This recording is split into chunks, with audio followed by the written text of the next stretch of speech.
Prego, maestri.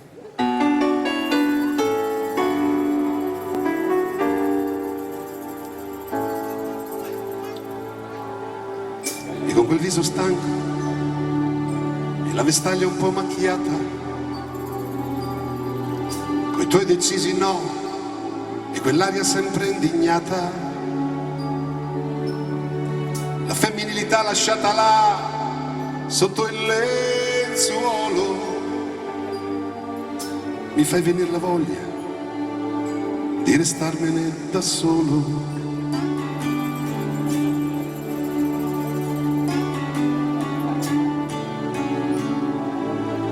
Con tutto il cielo che oramai ti stai portando appresso, con il veleno che mi hai sempre gettato addosso, la voglia che io avevo di ricominciare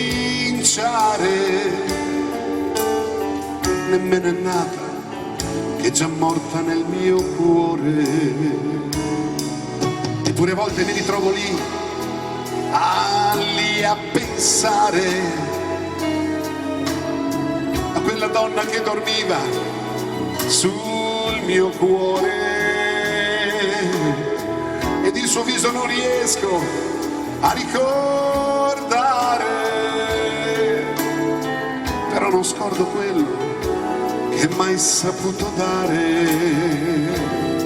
e contraddirmi per te, per te è un piacere, sì, è diventata ormai una forma di dovere, e sai, io non sopporto più nemmeno la tua voce, avrei bisogno solamente di un po' di pace, ed ogni notte tu ti arrendi sempre un po' più tardi, il desiderio che hai di me fa parte dei ricordi, ed io vorrei parlarti e dirti tante cose, ma non trovo le parole, forse sono finite, di sopportarsi, andare avanti, a cosa serve quando tutto è insopportabile? Dammi almeno un po' d'amore, ormai non lo sai fare più. Ridiamo con gli amici fino al momento di tornare a casa, e poi di nuovo un muro, poi ancora quel silenzio, tu cambi viso, cambi passo, togli quello che hai addosso, è sempre bello rivedere la tua donna che si spoglia, poi tutto passa quando metti la vestaglia,